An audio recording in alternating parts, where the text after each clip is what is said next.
Hello students, मैं Jitendra Pareta, physics faculty from Resonance Kota. आज हम 6 अप्रैल 2023 का जो फिजिक्स का मेमोरी बेस्ड इवनिंग शिफ्ट वाला जो पेपर है उसको डिस्कस करने वाले हैं। सबसे पहले क्वेश्चन नंबर 1 है, a particle is moving on a circular path with speed pi meter per second, find its average velocity when it is travelled 120 degree angle. Information हमें दे रखी है, सर्कुलर मोशन का क्वेश्चन कह दें या जस्ट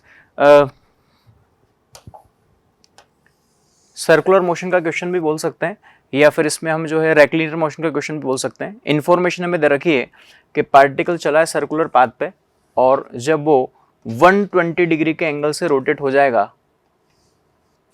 उस वक्त हमें इसकी एवरेज वेलोसिटी फाइंड करनी है।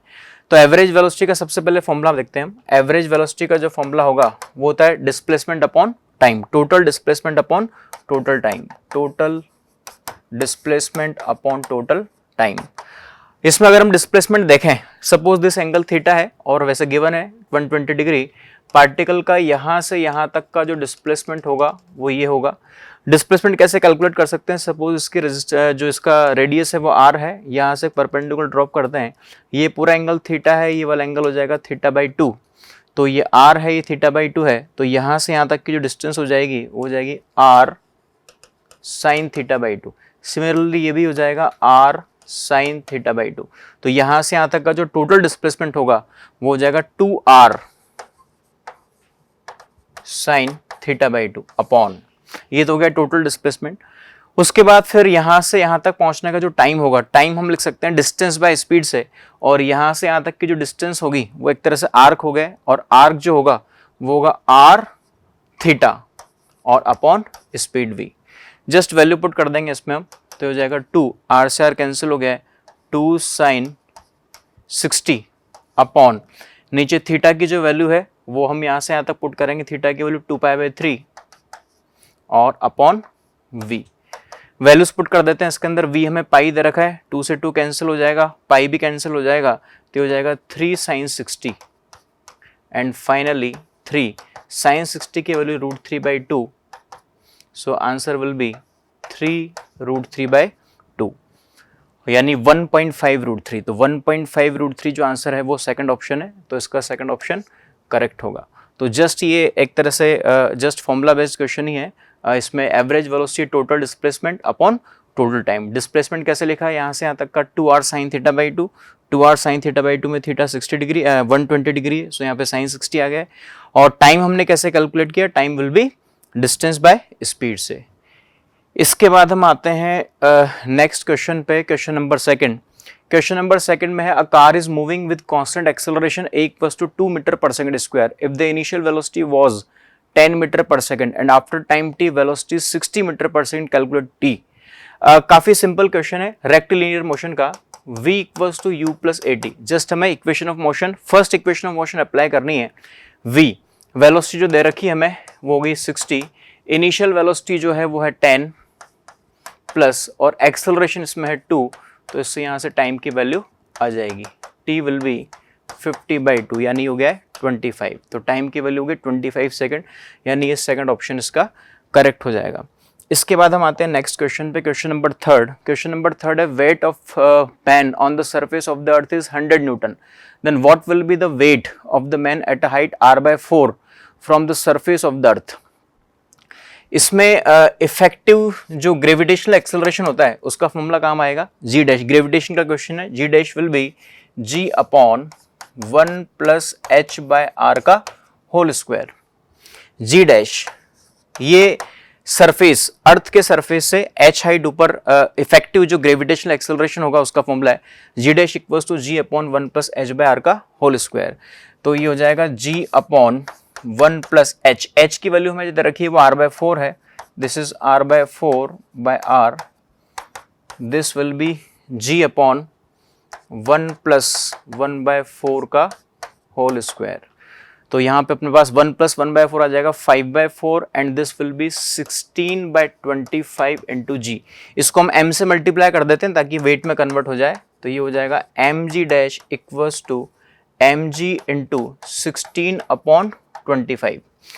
एज पर क्वेश्चन हमें जो वेट दे रखा है सरफेस पे, अर्थ के सरफेस पे, वो है 100, तो यहाँ पे mg की जो वैल्यू है उसको हम 100 लिख देते हैं, 100 इंटू 16/25, तो हो जाएगा 4 इंटू 16, यानी ये 64 न्यूटन आंसर इसका हो जाएगा। तो यहाँ पे हमने ये वाला फॉर्मूला यूज़ किया जी डैश का, इस तरह से क्वेश्चन का आंसर हो गया 64 Newton, first option is correct. इसके बाद आते हैं नेक्स्ट क्वेश्चन पे। जो नेक्स्ट क्वेश्चन है वो है करंट इलेक्ट्रिसिटी का, find current in 20 ohm resistance. ये जो 20 ओम रेजिस्टेंस दिख रहा है इसमें हमें करंट फाइंड करनी है। तो यहाँ पे करंट फाइंड करने का तरीका ये हो सकता है, ये वाला जो पॉइंट रखा है इसका पोटेंशियल सपोज x मान लेते हैं, पहले पोटेंशियल कैलकुलेट कर सकते हैं, इसमें केसीएल लगा देते हैं, Kirchhoff current law. Kirchhoff current law कैसे करेंगे, इस जंक्शन की तरफ तीनों तरफ से आने वाली करंट का जो सम है उसको हम 0 करवा देते हैं, यानी आंसर आएगा इसमें 30 - x/10 इस ब्रांच में करंट, प्लस इस वाली ब्रांच में करंट हो जाएगी 12 - x/20, प्लस इस वाली ब्रांच में करंट हो जाएगी 2 - x/30 और इक्वल्स टू 0। बस इसको कैलकुलेट करके यहाँ से x की वैल्यू आ जाएगी, और जैसे x की वैल्यू कैलकुलेट होगी, x की वैल्यू कैलकुलेट हो जाने के बाद फिर ये वाला जो 20 ओम रेजिस्टेंस है इसमें हमें करंट मिल जाएगी इजीली। इसमें जो करंट होगी वो हो जाएगी x - 12/20। यहाँ से जो x की वैल्यू आएगी उस x की वैल्यू को हम यहाँ पे पुट कर देंगे। तो यहाँ पे हमने जस्ट एक जंक्शन लॉ लगाना है, केसीएल लगाना है, किरचॉफ करंट लॉ। इस वाली ब्रांच में करंट प्लस इस वाली ब्रांच में करंट प्लस इस वाली ब्रांच में करंट, तीनों में करंट का सम इक्वल टू 0 करवाएंगे, वहां से x की वैल्यू आएगी, x की वैल्यू आते हैं इसके लिए ओम्स लॉ लगा देंगे और ओम्स लॉ से अपना आंसर आ जाएगा। इस तरह से करंट इलेक्ट्रिसिटी का काफी सिंपल सा क्वेश्चन है। इसके बाद हम नेक्स्ट क्वेश्चन पे आते हैं, क्वेश्चन नंबर 5। क्वेश्चन नंबर 5 में फिर से हमें एक सर्किट दे रखा है जिसमें 2 रेजिस्टेंस दिख रहे हैं, एक बैटरी है और एक वोल्टमीटर भी लगा हुआ है। Question is reading of voltmeter is 2 volt, find its resistance. Voltmeter का जो रेजिस्टेंस है उसकी जो रीडिंग है वोल्टमीटर की वो दे रखी है 2 वोल्ट और हमें इसका रेजिस्टेंस फाइंड करना है। सपोज इस वोल्टमीटर का जो रेजिस्टेंस है वो आरवी है जो हमें कैलकुलेट करना है और इसकी रीडिंग दे रखी है 2 वोल्ट। इसमें रेजिस्टेंस कैलकुलेट करने का तरीका ये हो सकता है, सबसे पहले तो यहाँ पे हमें 2 वोल्ट जो है वो इसकी रीडिंग दे रखी है, यानी इसके इक्विवेलेंट के अक्रॉस जो वोल्टेज है वो हमें 2 वोल्ट दे रखी। टोटल वोल्टेज कितनी है 3 वोल्ट, यानी कि इसके अक्रॉस अगर वोल्टेज 2 वोल्ट है तो रिमेनिंग जो 1 वोल्ट है वो यहाँ पे आएगा। अगर 1 वोल्ट इसमें आ गया है तो इसका मतलब इस वाली ब्रांच में जो करंट हो जाएगी, इस वाली ब्रांच के अंदर करंट, ये 2 ओम रेजिस्टेंस है 1 वोल्ट है तो 1/2 यानी 0.5 एम्पेयर इसमें करंट हो गई, 0.5 एम्पेयर इसके अंदर करंट होगी। अगर 0.5 एम्पेयर इसमें करंट है तो पूरे सर्किट का जो रेजिस्टेंस है वो कितना हो जाएगा, R = V/I। टोटल कितना है इसमें 3 अपॉन, और करंट की वैल्यू अपने पास इसमें आई है 1/2 यानी 6। पूरे सर्किट का जो टोटल रेजिस्टेंस है वो है 6 ओम। अगर पूरे सर्किट का रेजिस्टेंस 6 ओम है उसमें से 2 ओम है, यानी इन दोनों का जो इक्विवेलेंट होगा वो होना चाहिए 4 ओम रेजिस्टेंस। तो इन दोनों का इक्विवेलेंट कैसे लिख सकते हैं, दोनों पैरेलल में है तो हो जाएगा 5 RV upon 5 + RV equals to 4। बस जस्ट इसको सॉल्व करना है तो ये 5 RV इक्वल्स टू 4 RV + 20, ये हो जाएगा RV इक्वल्स टू 20। तो यहाँ पे जो वोल्टमीटर, उस वोल्टमीटर का रेजिस्टेंस आ गया 20, जस्ट क्रॉस मल्टीप्लाई किया है, इन दोनों का जो इक्विवेलेंट रेजिस्टेंस है पैरेलल वाला वो गया 5 RV upon 5 + RV equals to equivalent resistance is 4। Cross multiply करके सॉल्व कर दिया है तो वोल्टमीटर का जो रेजिस्टेंस आ गया अपने पास वो है 20 ओम। तो ये इसमें क्वेश्चन का आंसर है फर्स्ट ऑप्शन 20 ओम। इसके बाद आते हैं हम नेक्स्ट क्वेश्चन पे, question number 6। Radius of gyration and mass of solid sphere and ring are equal, then ratio of radius of ring and solid sphere will be। हमें 2 चीजें इसमें दे रखी है, एक तो रिंग है और एक सॉलिड स्फेयर है, दोनों का मास भी सेम दे रखा है, दोनों की रेडियस ऑफ गायरेशन भी सेम दे रखी है और हमसे उसमें पूछा है रेडियस का रेशियो। तो अगर हम मोमेंट ऑफ इनर्शिया देखें किसी भी ऑब्जेक्ट का तो वो होता है mk²। m तो उसमें मास है और k रेडियस ऑफ गायरेशन है, और दोनों ही चीजें सेम दे रखी हैं, इसका मतलब दोनों का जो मोमेंट ऑफ इनर्शिया होगा वो सेम होगा, यानी रिंग का मोमेंट ऑफ इनर्शिया और स्फीयर का जो मोमेंट ऑफ इनर्शिया है वो दोनों सेम दे रखे हैं। दोनों का इसमें फॉर्मूला लगा देंगे हम। रिंग का जो मोमेंट ऑफ इनर्शिया होगा वो होता है mr², mr1²। स्फीयर का, सॉलिड स्फीयर का जो मोमेंट ऑफ इनर्शिया का फॉर्मूला होता है 2/5m, उसकी रेडियस r2 हो जाएगी, तो यहां से r1/r2 विल बी √2/5। तो इसमें आंसर आएगा √2/5 यानी option number 1 is correct.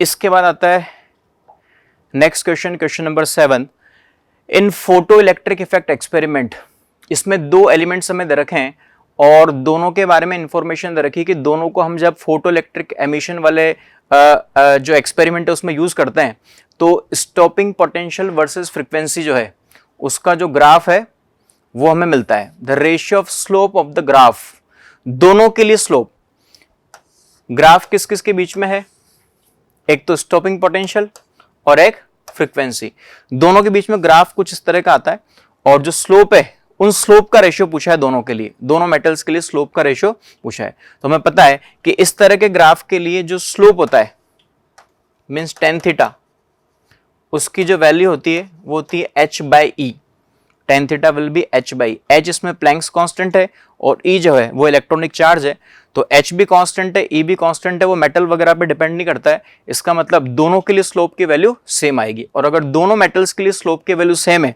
It means answer 1 आएगा, 1:1 का रेशियो आएगा। सो यहाँ पे काफी सिंपल क्वेश्चन है ये, ऑप्शन 1 इज करेक्ट।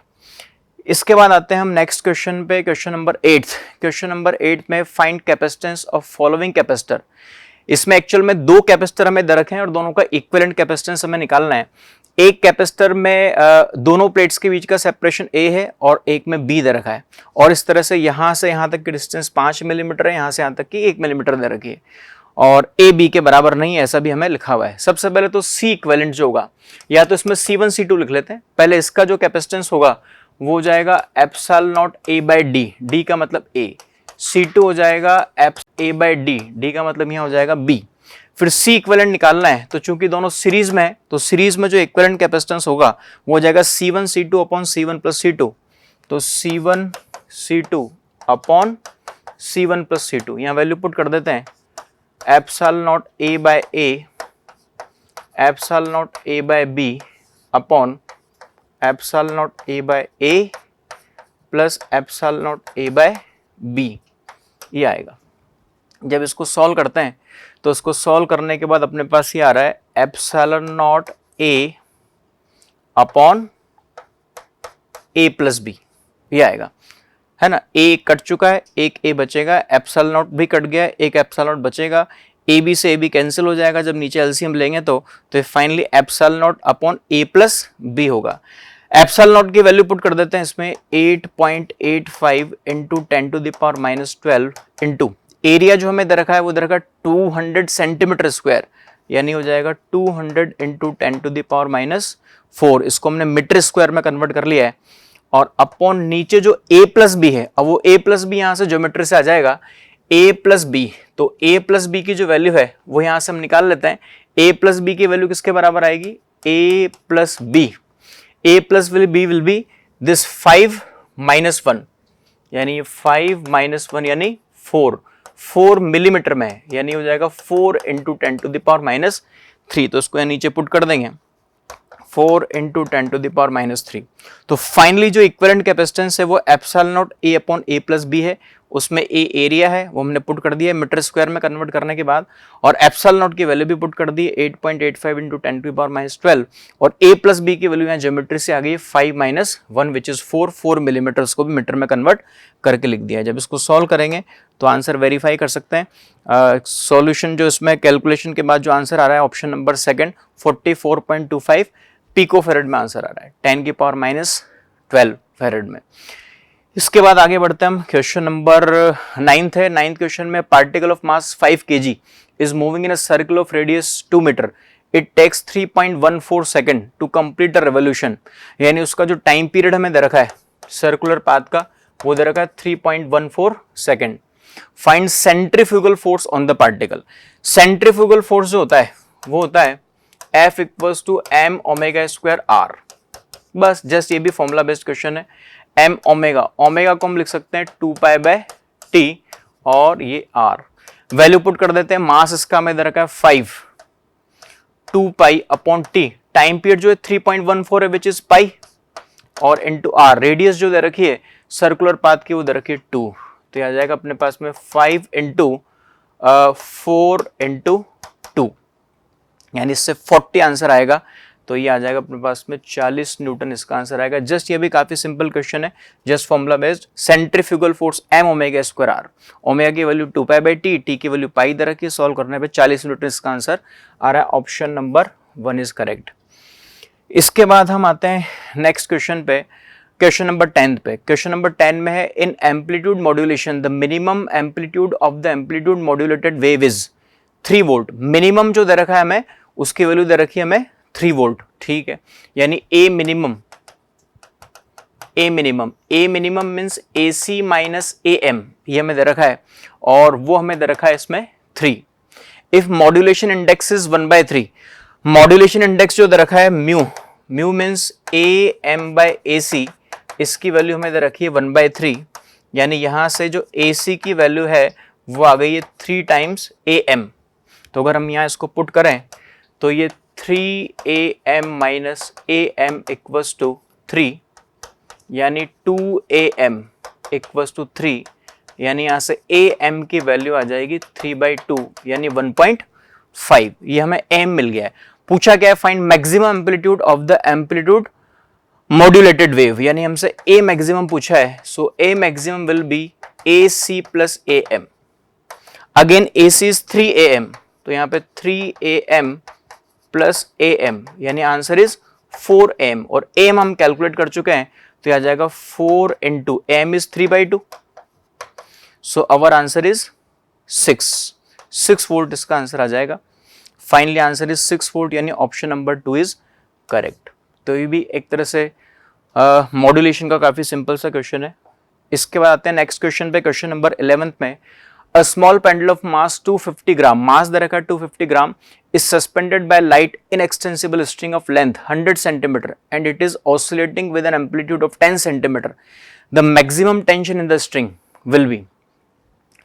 एक सिंपल पेंडुलम है, उसकी लेंथ हमें दे रखी है 100 सेंटीमीटर और उसको ऑसिलेट करवा रहे हैं। इंफॉर्मेशन क्या क्या दे रखी है, एक तो मास दे रखा है, लेंथ दे रखी है, और उसका एम्पलीट्यूड दे रखा है हमें 10 centimetre. Amplitude is 10 centimetre. Maximum tension जो होगी स्ट्रिंग में, वो जब पार्टिकल लोअर मोस्ट पॉइंट पे होगा तब होगी। तो यहाँ अगर इसका एफवीडी बनाए हम, तो नीचे की तरफ mg आएगा, ऊपर की तरफ t, और सपोज यहाँ पे इसकी जो वेलोसिटी है v है, तो अगर सर्कुलर मोशन की इक्वेशन लिखें तो t minus mg, net force towards the centre is t minus mg equals to mv²/r की जगह l लिख देंगे, तो t equals to mg plus mv²/l। इस पूरे इंफॉर्मेशन में, पूरे एक्सप्रेशन में हमें v की वैल्यू पता करनी है, और v की वैल्यू पता कैसे करेंगे, ये जो v की वैल्यू है, ये जो वेलोसिटी है, ये मीन पोजीशन पे है, और मीन पोजीशन पे जो वेलोसिटी है वो मैक्सिमम होती है, और उसका फॉर्मूला होता है a ओमेगा, जिसमें से a हमें पता है 10 सेंटीमीटर प्लस ओमेगा फाइंड करना है, और ओमेगा जो होता है सिंपल पेंडुलम में होता है √g/l। g की वैल्यू कितनी है, g की वैल्यू 10 ले लेते हैं अपॉन, और L जो हमें दे रखा है वो दे रखा है 100 सेंटीमीटर यानी 1, तो ओमेगा इज √10, तो यहाँ पे इसको √10 लिख देंगे, तो amplitude is 10 centimetre and omega is √10। इस तरह से यहाँ से v की वैल्यू आ जाएगी। ये जो v की वैल्यू हम यहाँ फाइनली यहाँ पुट कर देंगे, v की वैल्यू को पुट करना है, लेंथ पुट करना है, मास पुट करना है, सारे डेटा पुट करने के बाद हमें आंसर मिल जाएगा। तो ये भी एक तरह से सर्कुलर मोशन प्लस SHM को मिला करके काफी सिंपल सा क्वेश्चन बनाया हुआ है। जो मेन पोजीशन है वहां पर टेंशन निकालनी थी, t minus mg equals to mv²/r लिखा है, r का मतलब रेडियस हो जाएगी, वो स्ट्रिंग की लेंथ के बराबर होगी, तो टेंशन आ जाएगी mg प्लस mv²/l। v हमने निकाला है वो a ओमेगा से निकाला है, और ओमेगा का फॉर्मूला होता है √g/l। वैल्यू पुट कर देंगे, अपना आंसर आ जाएगा। तो जिसमें वेरीफाई कर सकते हैं, ऑप्शन नंबर 2 इसमें करेक्ट शो रहा है 2.525। इसके बाद हम आते हैं नेक्स्ट क्वेश्चन पे, क्वेश्चन नंबर 12 में असर्शन रीजन वाला क्वेश्चन है। असर्शन में है even if we press the toothpaste from behind the paste comes out of the orifice. Reason में दे रखा है according to Pascal's law if the fluid is incompressible then the disturbance created at one point of the fluid spreads uniformly in the entire। बिल्कुल सही है ये। इसमें एदर्शन भी करेक्ट है और उसका जो रीजन है वो भी करेक्ट है और एक्सप्लेनेशन भी है, क्योंकि इसमें अकॉर्डिंग टू पास्कल्स लॉ यही है कि अगर हम किसी भी फ्लूइड के अंदर या किसी भी लिक्विड के अंदर एक पॉइंट का प्रेशर चेंज करते हैं तो इमीडिएटली पूरे के पूरे लिक्विड में हर एक पॉइंट का प्रेशर भी उतने अमाउंट से इमीडिएटली चेंज हो जाता है। तो यहाँ पे एक्सप्लेनेशन हो रहा है, तो इसलिए इसमें ए करेक्ट है, आर भी करेक्ट है और आर जो है वो ए का करेक्ट एक्सप्लेनेशन भी है। So option number 4 is correct. इसके बाद नेक्स्ट क्वेश्चन है क्वेश्चन नंबर 13 में अल्टरनेटिंग करंट का क्वेश्चन है। An AC source E equals to 36 sin 120 pi t volt connected to capacitor of 150 microfarad, maximum current in the circuit will be. Circuit में maximum current चाहिए हमें और circuit में दे क्या रखा है, केवल एक कैपेसिटर है, उसके साथ एक अल्टरनेटिंग बैटरी हमें जोड़ करके बता रखी है। यहां पे इसका जो ओमेगा है वो 120 पाई है, ओमेगा इज 120 पाई, और जो इसकी मैक्सिमम वैल्यू दे रखी है, पीक वोल्टेज जो दे रखी है वो दे रखी है इसमें 36 वोल्ट, और कैपेसिटर का कैपेसिटेंस दे रखा है हमें 150 माइक्रोफैरेड, और हमें इसमें मैक्सिमम करंट चाहिए। तो मैक्सिमम करंट का मतलब करंट की पीक वैल्यू चाहिए, तो वोल्टेज की पीक वैल्यू काम आएगी इसके अंदर, यानी Vm/Xc। यहां पे केवल सर्किट में कैपेसिटर है, इसलिए जो करंट होगी वो जाएगी वोल्टेज अपॉन Xc।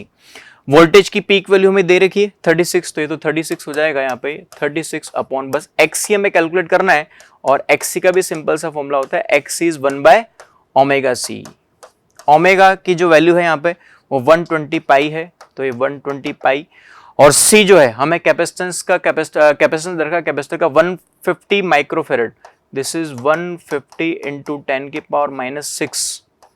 इसको सॉल्व करेंगे, यहाँ से Xc आ जाएगा और Xc कैलकुलेट करने के बाद उसको यहाँ पुट कर देंगे और आसानी से इजी कैलकुलेशन है, करंट की वैल्यू हम कैलकुलेट कर सकते हैं। तो सिंपल सा एक सर्किट है अल्टरनेटिंग करंट का, जिसमें एक ही एलिमेंट है विच इज कैपेसिटर, और हमें एक मैक्सिमम करंट चाहिए थी, तो maximum current is voltage upon Xc। X की वैल्यू फाइंड कर लेंगे, फॉर्मूला यूज कर लेंगे 1/ωc। ओमेगा हमें पता है, C की वैल्यू भी दे रखी है, पुट करके और इजीली आंसर आ जाएगा। इसके बाद आता है next question, question number 14 question में 2 small charge particles have charges +q and -q and masses m/2 and m respectively form an electric dipole. It is placed in uniform electric field E. For small oscillations about stable equilibrium, find angular frequency of oscillation. ये एक dipole हमें दे रखा है, एक तरफ -q charge है, एक तरफ +q चार्ज है, और दोनों का हमें मास दे रखा है। +q वाले का जो मास है वो m/2 है और ये m है, तो जो सेंटर ऑफ मास होगा उस सेंटर ऑफ मास के अबाउट यहाँ पे ऑसिलेशन होंगे। तो इसमें हमसे पूछा है angular frequency of oscillation. Time period का जो फॉर्मूला होता है वो होता है 2π/i/PE, ये तो होता है टाइम पीरियड का फॉर्मूला। हमें इसने पूछा है ओमेगा, तो ओमेगा विल बी 2π/t, तो ओमेगा हो जाएगा √PE/I। पुट कर देंगे वैल्यूज।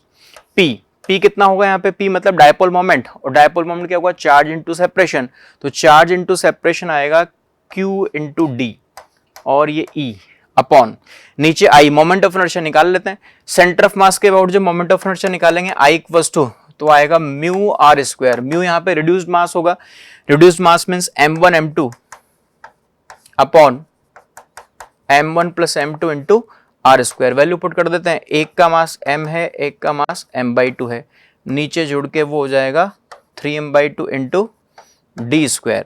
तो यहां से अपने पास ये आ रहा है md²/3, this is md²/3।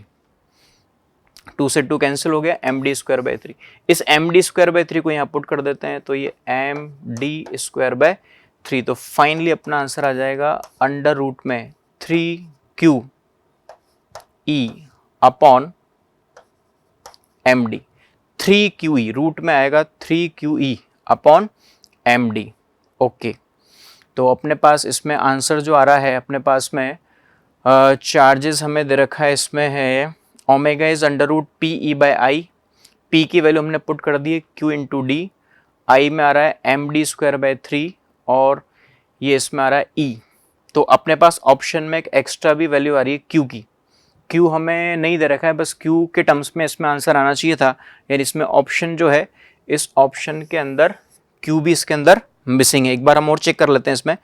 Time period is 2 pi under root I by P E, omega निकालेंगे तो आएगा under root P E by I, P को लिख देंगे चार्ज इंटू सेपरेशन, सेपरेशन जो है वो है अपने पास स्मॉल डी, ओके। और ई की वैल्यू आई निकालेंगे तो आई होगा mu r square, mu is reduced mass, reduced mass में आएगा m into m by two upon नीचे आ जाएगा m plus m by two which is 3 m by two, तो ये आ जाएगा एम डी स्क्वायर बाय 3, यहाँ पुट करेंगे एम डी स्क्वायर बाय 3, तो एम डी स्क्वायर बाय 3 में एक डी कट गया है, एम डी बचा है नीचे, 3 ऊपर जाएगा यानी 3 क्यू ई, ओके। इसमें क्यू मिसिंग है यानी इन सारे ऑप्शंस में यहाँ पे क्यू भी आएगा, तो correct answer is under root 3 Q E upon M D, ये इसका सही आंसर होना चाहिए, ओके। तो इसमें option number second is correct, सारे ऑप्शंस में यहाँ पे क्यू आना चाहिए, यहाँ पे भी क्यू, ऑप्शन में आंसर में क्यू आएगा इसके अंदर, under root 3 Q E by M D, okay. हम आगे बढ़ते हैं नेक्स्ट क्वेश्चन में, क्वेश्चन नंबर 15 में। क्वेश्चन नंबर 15 में which of the following circuit is correct for Ohm's law. एक हमें सर्किट दे रखा है, इसमें रेजिस्टेंसेस दे रखे हैं, R1 की वैल्यू 0.001 ओम, R2 दे रखा है 10 मेगा ओम, और जो टेस्ट रेजिस्टेंस है वो दे रखा है हमें RT 10 ओम।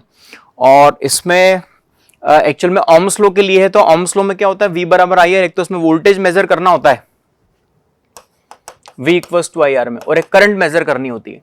वोल्टेज मेजर करने के लिए वोल्ट मीटर काम आएगा, और I यानी करंट को मेजर करने के लिए एमीटर काम आएगा। एमीटर बनाते कैसे, एमीटर कैसे बनेगा, एमीटर बनाने के लिए जो गैलोमीटर होता है उसके पैरेलल में स्मॉल रेजिस्टेंस जोड़ा जाता है, और वोल्ट मीटर बनाने के लिए उसी के सीरीज में हाई रेजिस्टेंस। तो यहाँ चेक कर लेते हैं, अगर हमें इसमें वोल्टेज ये RT दे रखा है, RT के पैरेलल में हमें लगाना है वोल्ट मीटर, और वोल्ट मीटर कब बनेगा, जब सीरीज में, तो ये तो गलत हो गया है। RT के पैरेलल में वोल्ट मीटर लगाना है, और वोल्ट मीटर बनाने के लिए हमें सीरीज में हाई रेजिस्टेंस चाहिए, सीरीज में हाई रेजिस्टेंस यानी R2, तो R2 सीरीज में किसमें, फोर्थ ऑप्शन में। तो ये टेस्ट रेजिस्टेंस है, इसके पैरेलल में हमें लगाना है वोल्ट मीटर, वोल्ट मीटर बनाने के लिए गैलोमीटर के साथ सीरीज में हाई रेजिस्टेंस कौन सा, R2, तो यहाँ पे R2 ही कनेक्टेड है, ये सही है। यहाँ पे एमीटर बनाना है, एमीटर बनाने के लिए गैलोमीटर के साथ पैरेलल में स्मॉल रेजिस्टेंस जोड़ा जाता है, स्मॉल रेजिस्टेंस R1 है, बिल्कुल ये भी सही है, तो यहाँ पे ये भी करेक्ट है, तो ऑप्शन नंबर 4 इज करेक्ट, तो ऑप्शन नंबर 4 इसमें करेक्ट होगा।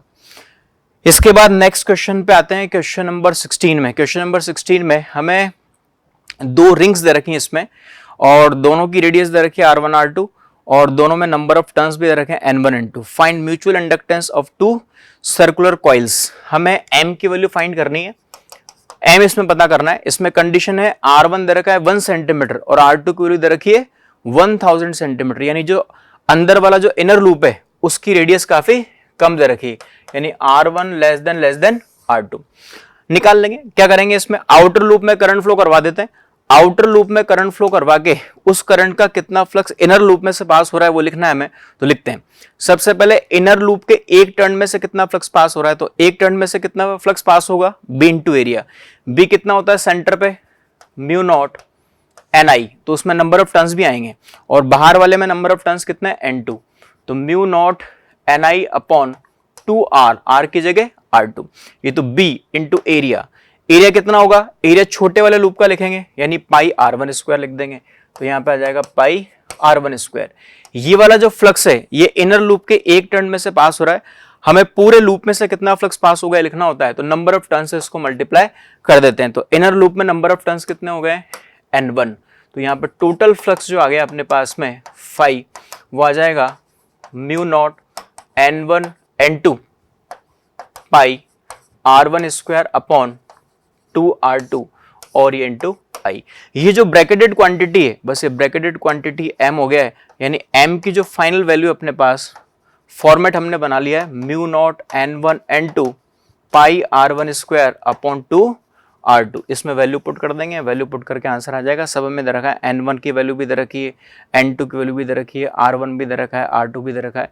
ये नंबर ऑफ टर्न्स है, N1 10 है, N2 20 है, R1 की वैल्यू 1 सेंटीमीटर है, R2 की वैल्यू 1000 सेंटीमीटर है। वैल्यू पुट करके हम आंसर को वेरीफाई कर सकते हैं। इसके बाद नेक्स्ट क्वेश्चन आता है क्वेश्चन नंबर 17 में। A charge Q of mass M enters into a uniform magnetic field B at an angle of 60 degree with the direction of magnetic field, magnetic field और velocity के बीच में angle दे रखा है हमें 60 degree, और हमसे पूछा है कि वो जो हेलिकल पाथ बनेगा उस हेलिकल पाथ की रेडियस क्या होगी। तो हेलिकल पाथ की रेडियस हो जाएगी M V perpendicular upon Q B, as formula होता है। वी परपेंडिकुलर मतलब मैग्नेटिक फील्ड के परपेंडिकुलर वी का जो कंपोनेंट होगा, तो वी का जो इधर वाला कंपोनेंट आएगा वी परपेंडिकुलर वो आ जाएगा वी साइन 60 यानी √3v/2। तो यहाँ इसमें लिख देंगे हम √3mv/2 QB।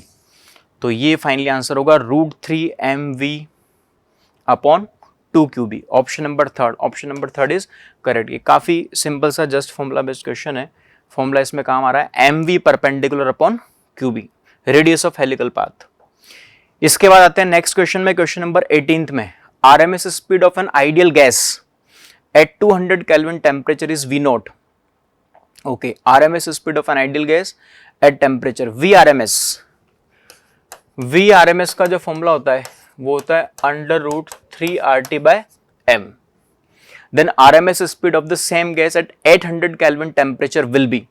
टेम्परेचर जो था पहले 200 था, टेम्परेचर इसने 800 कर दिया है, यानी टेम्परेचर जो है वो 4 टाइम्स हो गया है।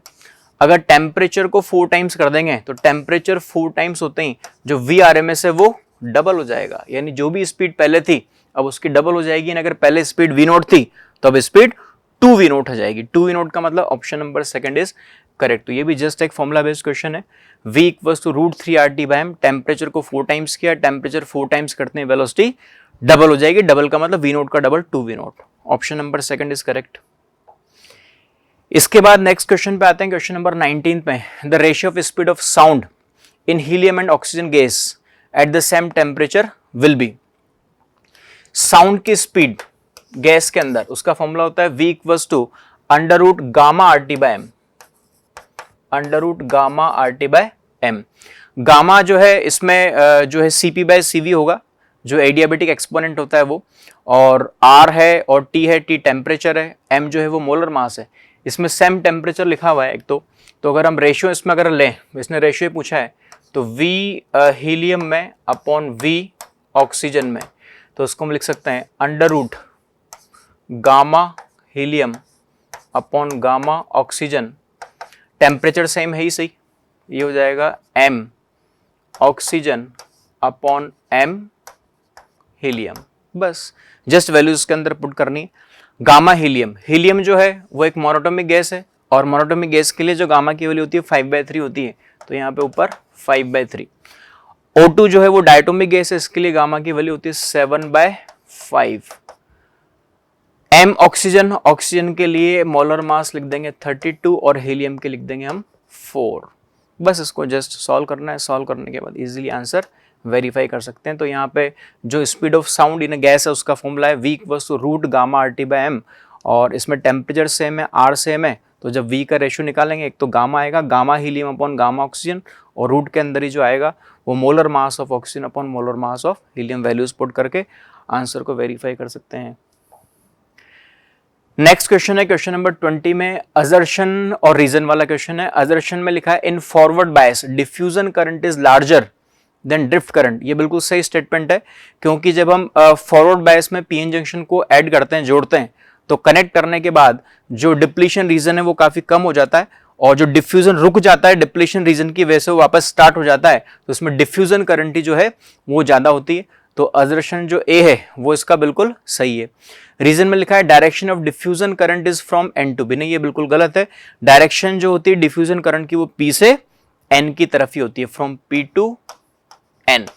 तो इसमें जो एजर्शन ए है वो बिल्कुल सही है, और जो आर है वो गलत है। तो ऑप्शन नंबर सेकंड इसमें करेक्ट होना चाहिए।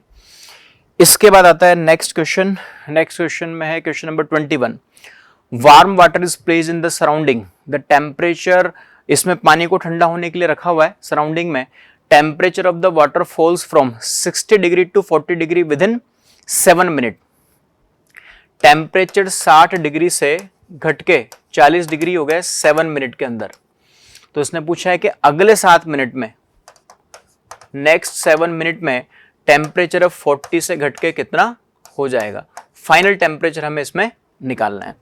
तो इसमें जस्ट जो है वो न्यूटन्स लॉ ऑफ कूलिंग का हम यूज़ कर लेते हैं। न्यूटन्स लॉ ऑफ कूलिंग जो होगा रेट ऑफ कूलिंग dt/dt वो डायरेक्टली प्रोपोर्शनल होता है T minus Ts। Values put कर देते हैं इसके अंदर। dt/ds, dt means change in temperature, change in temperature is 60 minus 40 upon time कितना है 7, directly proportional to T minus Ts। T जो होगा यहाँ पे वो एवरेज टेम्परेचर लिखना पड़ेगा, average temperature will be 60 plus 40/2 and surrounding temperature जो हमें दे रखा है वो दे रखा है 20। ये इक्वेशन नंबर फर्स्ट हो गई।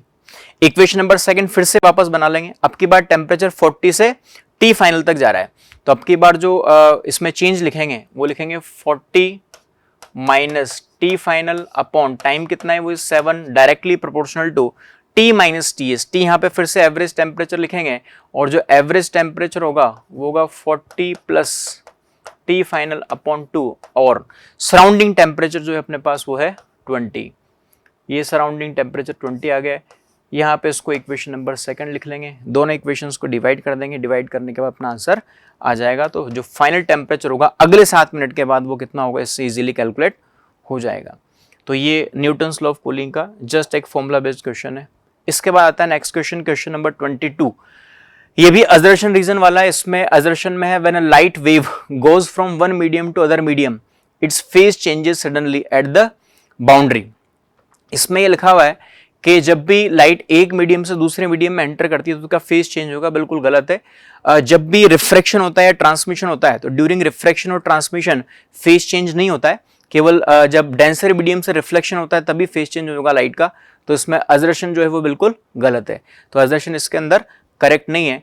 और दूसरा जो रीजन लिखा हुआ है when a light wave goes from one medium to other medium then its wavelength changes, ये बिल्कुल सही है। स्पीड चेंज होगी, फ्रीक्वेंसी चेंज नहीं होती है। तो v बराबर एफ लेमडा है, v बराबर न्यू लेमडा में अगर हम देखें तो frequency remain same but due to change in speed जो वेवलेंथ है वो चेंज हो जाएगी। तो वेवलेंथ चेंज होगी बट फेज चेंज नहीं होगा। तो इसमें असर्शन जो है वो करेक्ट नहीं है बट रीजन जो है वो करेक्ट है, इसलिए ऑप्शन नंबर 3 इज करेक्ट। तो ये इस तरह से पूरा जो पेपर था इवनिंग शिफ्ट का ये हमने डिस्कस किया है। Okay, best of luck.